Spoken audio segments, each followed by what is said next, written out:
This episode brought to you by Cafe Imports, Minneapolis-based importers of fine specialty green coffees.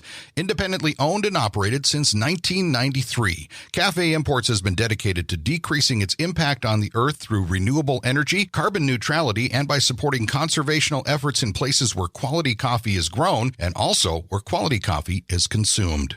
Where does your coffee come from?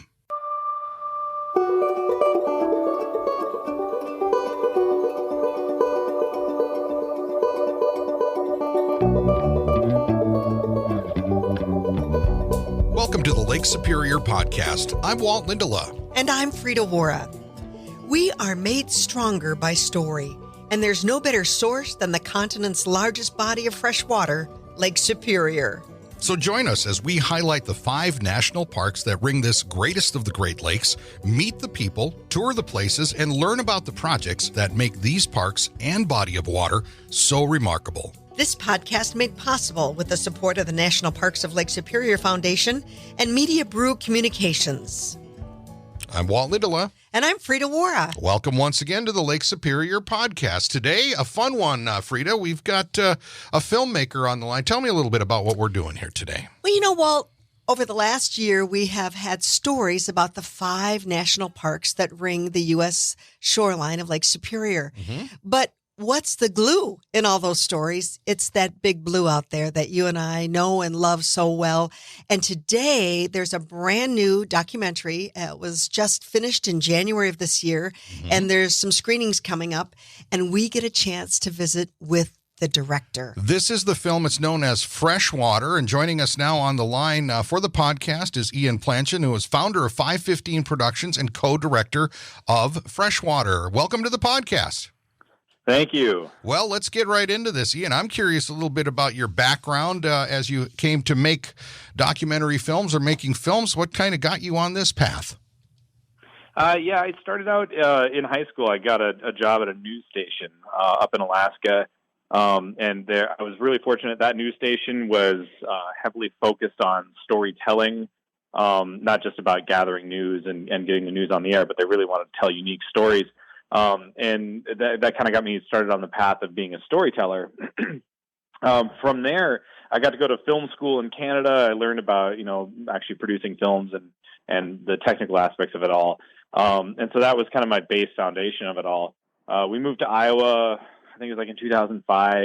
And I worked at a news station there with my wife, and it just wasn't a good fit. And so I was kind of decided, I'm going to strike out on my own, and started my production company in Iowa in about 2006. And we've been doing that ever since, doing commercial, corporate films, documentaries, all the things, and trying to always kind of get back to our storytelling as much as possible, or tying in good stories into what we do. Because that's what we find. There's a lot of people who do, they do very beautiful work, but the story's kind of lacking, or they have a great story, but the cinematography may be kind of lacking. And so we try and marry the two of them, and that's just kind of been what we've been doing ever since. Amen. Amen to that. I love that whole vibe, because boy, oh boy, right now, a lot of times anybody that's got a camera in their hand thinks that they can produce a documentary. But and so how in the world? First of all, it sounds like you're not afraid of cold weather. I love that about you too, Ian. We're growing up in Alaska, and I get up there every year to cover the Iditarod. So we love the outdoors. We love being in the environment, and telling stories about people who enjoy that type of stuff. And that's kind of how this all started is, we were driving back from a very early spring camping trip up in Grand Marais. It was snowing. We were coming back through Duluth, and we happened to look over and we see these surfers. And something about that, the stars aligned, because my wife and I were just talking about how we needed to tell a creative story. We've been kind of in a rut lately, and we're looking for some sort of creative outlet. And then it's like the skies parted, and we looked over, and there's these surfers in the water, and we're like, well, hey, look at that. Let's go look at that. We've never seen this before. So it's really just like everything kind of worked in our favor. And we pulled over, we watched the surfers, our kids were watching the surfers. It was just something amazing about it. And so we, introduced ourselves and kind of made friends with that little community. And And that was the start. So tell us a little bit about this particular film then. What is sort of the storyline or what is in the film Freshwater? Yeah, I mean, it's the basic way we like to explain it is it's about Lake Superior, and it's about how people connect to Lake Superior.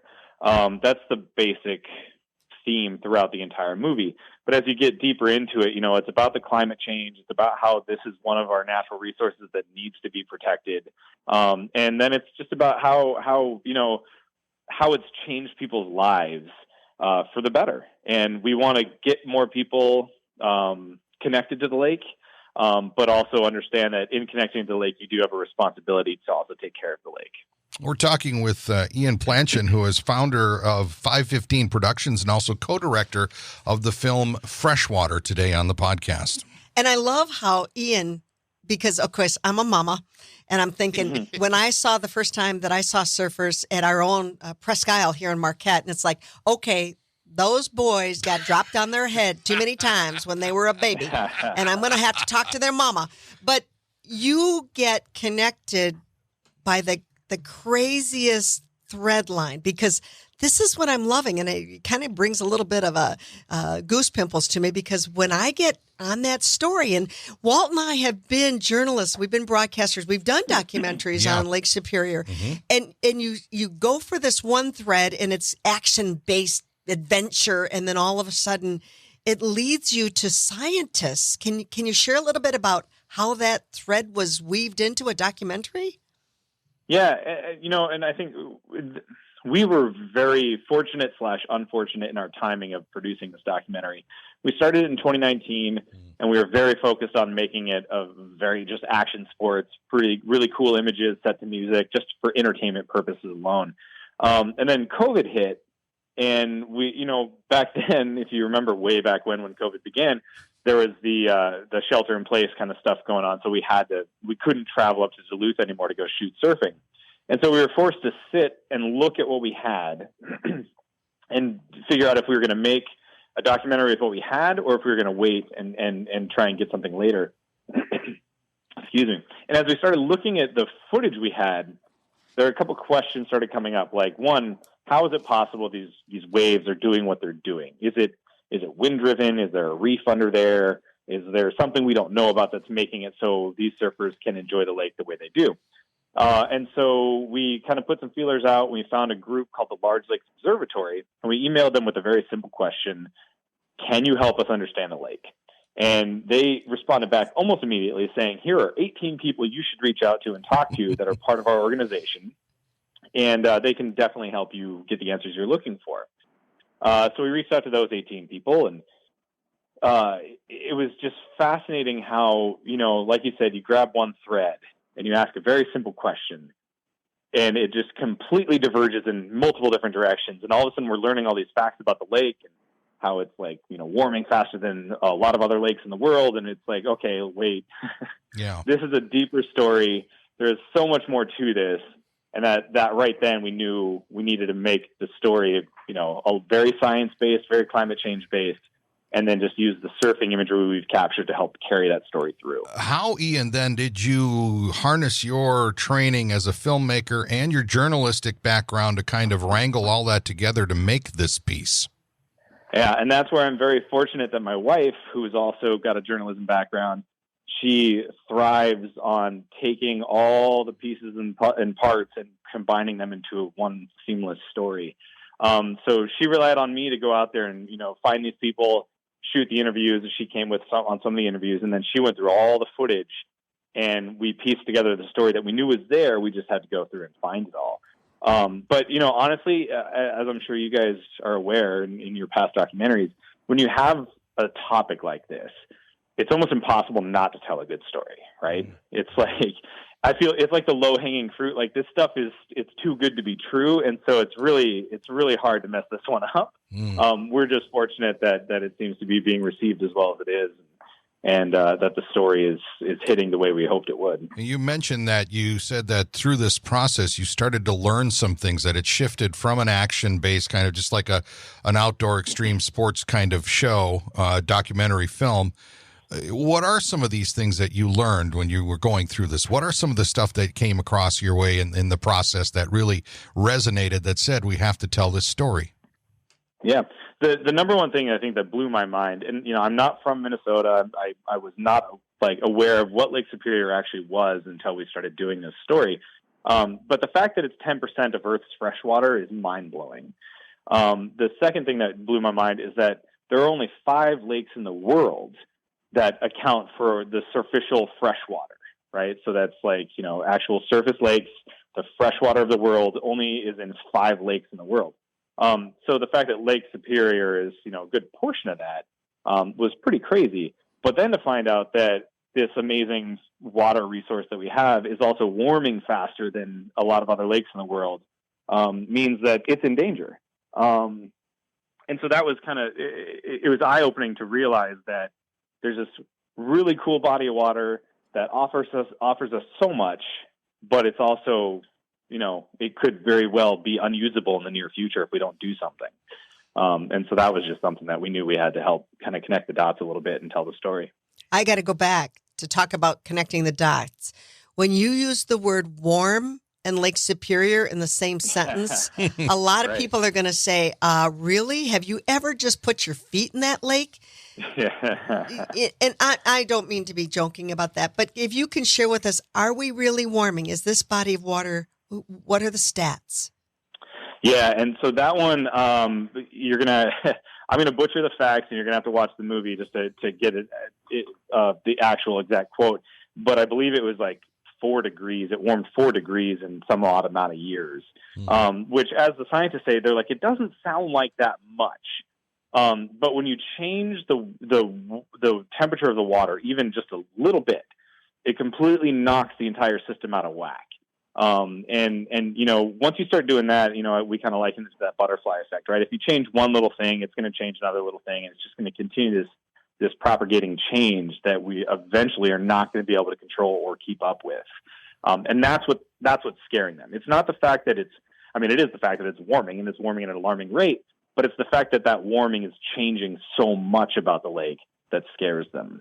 And, I had to share last August when we were on the documentary with National Geographic and the Apostle Islands, it was the first time in all my years on Lake Superior that I heard the word algae bloom in Lake Superior. Is that part of what's going to be happening more frequently? Yeah, very well could be. And that's one of the scientists we talked to. He's an amazing scientist. Cody Sheik is his name. He's in the documentary. That's one of the big things he focuses on is, the it's warming to a point where it's going to start growing algae, and that's going to turn the water toxic. And you can't have that when it's 10% of our fresh water that we utilize to drink and to, put into, there is an economy about this lake, right? Whole cities use the lake for their cities to thrive off of. And it's if this goes away, what happens to these cities and what happens to the people? And it just it gets out of control real fast. We're talking with Ian Planchon today. Now, he is founder of 515 Productions, the co-director of the film Freshwater. We're talking about this documentary film called Freshwater. And with these issues, Ian, in particular, what can we, the average person, especially those of us here that are on the lake, but, all around, what can we do to help out with this situation, maybe to help alleviate it? Right. The thing that they say, and it always sounds like you're kind of repeating yourself and you're repeating old things, but they're really just don't drive as much, or switch to electric vehicles, or don't use so much plastic, or recycle, try and limit the use of single-use plastics as much as possible. Plastics are a big concern for them. Because they're finding microplastics in Lake Superior that shouldn't be there. They're finding microplastics that are connected to other lakes in other parts of the world. And so it's the small things that we've all heard. They're just saying, no, but seriously, please do those things. We've been saying this for years. If you could all just carpool and, ride your bikes and walk a little bit more, or don't use those straws or those utensils, those are the things that make a change. But there's also, donate to your organizations that dedicate their lives to researching. That's a huge part of it too. Because these people, they need help funding their research to make sure that they can stay on top of what the changes are, and keep an eye on the lake. And Ian, that's what you did when you first screened, because you've got a screening coming up May 20th, 21st in Minneapolis, but you had a screening back in February, right in the hometown of these crazies in Duluth there, where the surfers are. And that was used as a fundraiser? Yes, that was used as a fundraiser for the Large Lakes Observatory, because the lake itself is impossibly big. It's just amazing how large that lake is, and to research it and to get out there and get to the places that you can actually, find the subject matter you're trying to study. It's really hard. And it's one of the lakes that's like largely unexplored, because it's so difficult to get out there. And so for the Large Lakes Observatory, they have an amazing tool called the Blue Heron. It's a research vessel, but it's expensive to handle that thing, and it's expensive to get it out there, and it's also getting outdated. And so we were just trying to, they helped us with our documentary, and they gave us a really good story, and we wanted to help return, some of that a little bit by spreading the message and seeing if people would become more aware of them, because we didn't know they existed until we connected with them. So trying to bring organizations like that to light. Hopefully people understand that that's a really good place to put your money if you can. Ian, is it difficult because Lake Superior is 3 states and basically 2 countries? Right. Does that complicate the research that goes on? It's one of those things where you look at it and you're like, I can go big, or I can stay small and focused. And so that's what we opted to do. Is we decided we're going to stay in Duluth. We're going to focus on these subjects, and we're going to do that well, as opposed to try and cover it like the whole lake in its entirety and do not as good a job. So it could have been really complicated, but I think we made the right decision of staying kind of more local, and trying to tell that story as best we could. Well, I have to admit that from the perspective of someone that lives on the shore here in Marquette, Michigan, it's the same lake. We've got the same surfers. We've got the same areas. A lot of this, I think, is going to be universal for those along the lake, and even some who are on other large bodies of freshwater that you're talking about. So, while you may have stayed local in that sense, it probably is a universal story. Wouldn't you say so? I would agree. Yeah. And it's something that the storyline of climate change and freshwater being damaged and turning toxic, that is not something that is local just to Lake Superior. And it can translate to any freshwater source you have. It can transfer to rivers, And so, yeah, by telling this story, it does relate outside of just Duluth and just outside of Lake Superior, right? It's something that everyone, we hope, can learn something from and apply it to their lives. No matter where they are. We're talking to Ian Planchon. He is founder of 515 Productions, co-director of the documentary film Freshwater.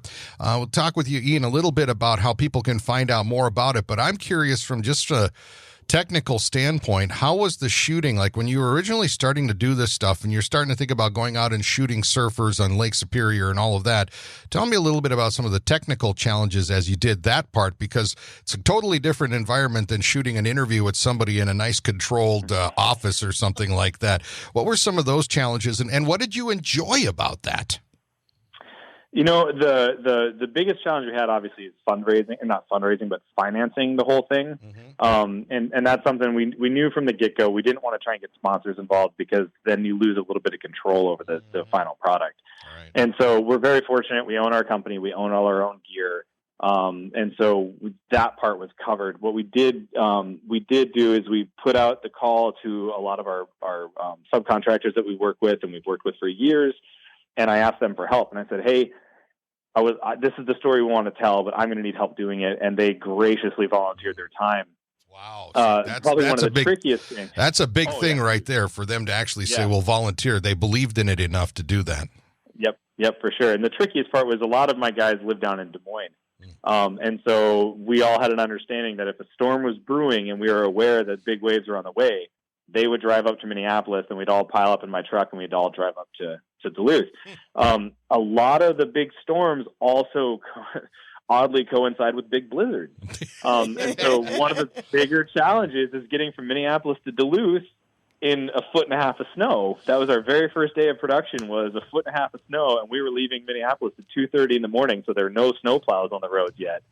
And so that was one of the bigger challenges. I commend you and the crew for pulling that one off. Well, yeah, no, I don't think it would have been too big of a conflict of interest to get a sponsor with some snow tires in the deal, you know? There you go. So you put this film together now. You mentioned that you are the co-director. You said that your wife has been instrumental in this as well.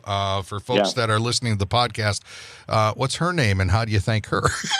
Yeah, that's Lynn Melling is her name, and she is the reason the story is what it is. I mean, we have always said we have a really good partnership in that sense, where I can help, get the shots, pull up all the technical problems, and she can help suss out the storyline and make it what it is. Okay. And that's something you really need, in a partnership like that. Let's dig deep into that partnership, because I'm only imagining right now. The film was 3 years in the making, and obviously with COVID in there, but that just added to your story.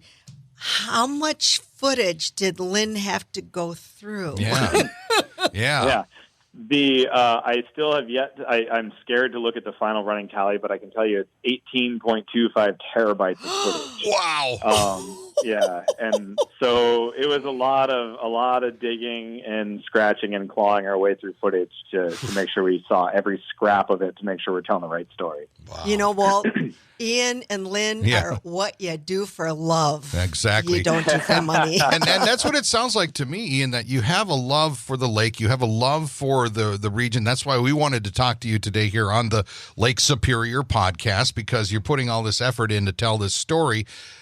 Telling the story is one thing. How are you getting the word out? What are some of the ways that people can maybe find out more? What are some of the things that you have in the works? Yeah, so it's been entered into 70 film festivals. It actually won honorable mention, jury award, and honorable mention. Can't remember the exact title, but in Amsterdam it won over there. It's in Montreal's film festival, and then a bunch of other film festivals. So for right now, it's doing a festival circuit sort of thing. Mm-hmm. The Minneapolis screening coming up is probably one of the last screenings we'll have for a little bit, because it's still it kind of threads one of those loopholes for the screenings, because sometimes you can't screen it and have it in festivals. Right. So this Minneapolis one still kind of works in our favor.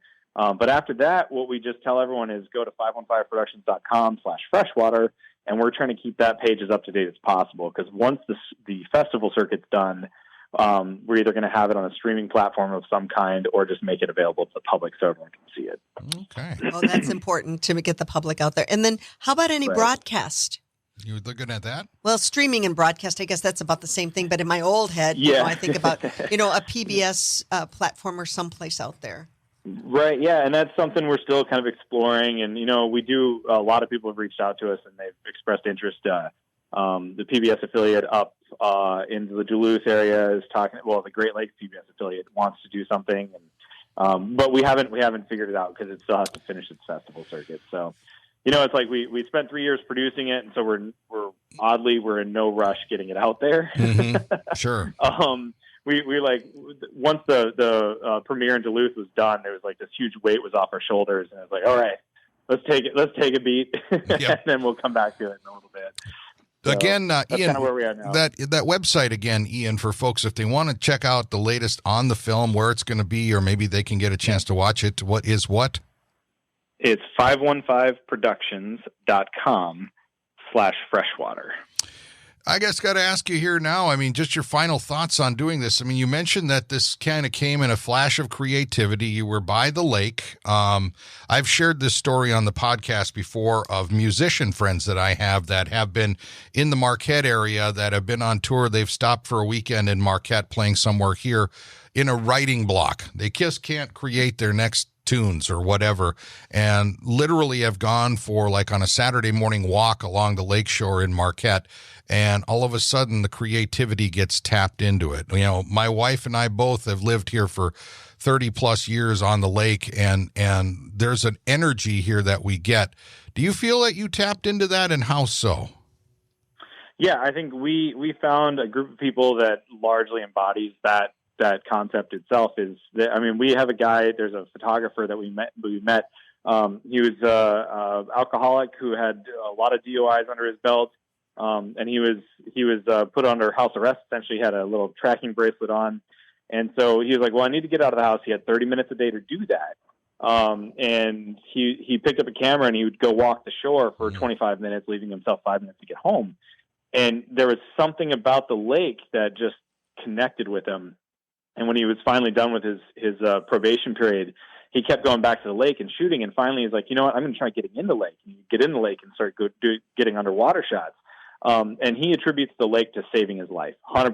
He said, if I was not getting photos of this lake every single day, I'd be drinking and I'd most likely not be surviving. And it's there, like you said, there's an energy about the lake, and it's not just like a beautiful thing to look at. It is something you feel in your bones, right? Yeah. And when you get there, you can't help but just stop and stare at it. And there's a healing power to it. I mean, it's just amazing when you look at the history of the lake and like all the civilizations that have been on this lake. It's just everything about it's fascinating. We could talk about it for days.